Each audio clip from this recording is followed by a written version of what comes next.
ताली बजाना भी देखा जाए तो एक बहुत बड़ी एक्सरसाइज है। हमारे हाथों के एक्यूप्रेशर पॉइंट्स सेट होते हैं और जब हम दोनों हाथ जोड़ते हैं, नमस्ते भी करते हैं, तो हमारा राइट ब्रेन लेफ्ट ब्रेन आपस में दोनों कनेक्टेड होकर हम लोगों की रीजनिंग माइंड और हमारा जो सब कॉन्शियस है वो एक्टिवेट होता है। इसीलिए विदेशों में भी अब धीरे धीरे हाथ जोड़ने की परंपरा शुरू हो गई। आप सब लोग मानते हो कि जो ग्रंथों में लिखा है वो सच लिखा हुआ है? भगवत गीता में सच लिखा है। अच्छा, गुरु ग्रंथ साहब में जो लिखा है सच लिखा है, और वेदों में जो लिखा है सच लिखा है। विश्वास करोगे जो लिखा हुआ है?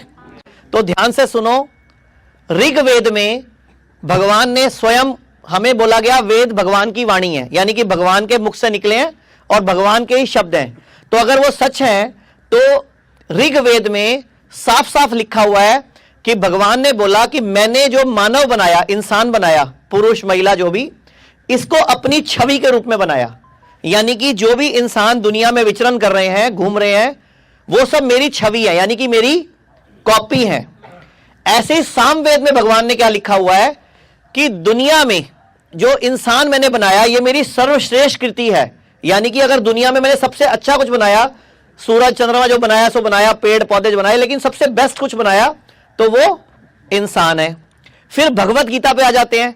भगवत गीता में लिखा हुआ है, भगवान कह रहे हैं कि जो इंसान है ये मेरी ही संतान है। यानी कि हम सब लोग किसकी संतान है? भगवान की। यानी कि हम सब लोग कौन हुए?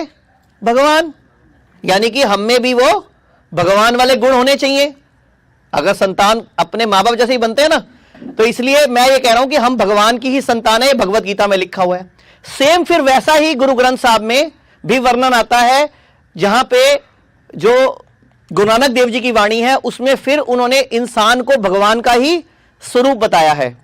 तो अगर हम भगवान के ही पुत्र पुत्री हैं, भगवान की ही कॉपी है, भगवान कह रहे हैं ये मेरी सर्वश्रेष्ठ यानी कि बेस्ट रचना है और मेरी ही संतान है, तो फिर इंसान इतना बीमार क्यों, लाचार क्यों, बेबस क्यों, परेशान क्यों?